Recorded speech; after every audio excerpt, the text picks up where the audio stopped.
তো বন্ধুরা, আজকে আমরা বিনুরিয়া গিয়েছিলাম একটা বিশেষ কাজে। একটা অন্নপ্রাশনে নিমন্ত্রণ ছিল। খাওয়া দাওয়া করে ফেরার পথে মানে এই জায়গাটা আমরা দাঁড়ালাম। এত সুন্দর জায়গা, চারিপাশে ঘন শাল, ইউক্যালিপটাস, মানে আরও অনেক নানা ধরনের গাছ কিন্তু এখানে আছে। চারিপাশের জঙ্গলটার যে মনোরম দৃশ্য খুব ভালো লাগছে। মানে নানা অজানা অনেক গাছ আছে এখানে। এখানে ছাতিম গাছও আছে। এখানে দেখতে পাচ্ছি, এটা যতদূর সম্ভব এটা ছাতিম গাছ। আচ্ছা, উনি বসে আছেন এখানে। আর এই যে আমরা এখানে কিছুক্ষণ রেস্ট নেবো।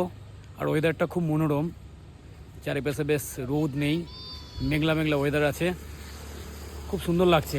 রাস্তার দুপাশে এরকমভাবে শাল, গর্জন, মহুয়া, ইউক্যালিপটাস, দেবদারু, নানা ধরনের গাছ কিন্তু এখানে আছে। খুব সুন্দর লাগছে। আমরা বোলপুর থেকে মোলডাঙ্গা যাওয়ার যে রাস্তাটা আছে, মোলডাঙ্গা হয়ে ইসলামপুর যাওয়ার রাস্তা, সেই রাস্তার ওপরে এই যে জঙ্গলটা রাস্তার দুপাশে পড়বে। খুব সুন্দর। আপনারা যখন আসবেন খানিকক্ষণের জন্য এখানে মানে দাঁড়াবেন, দেখবেন খুব সুন্দর লাগবে।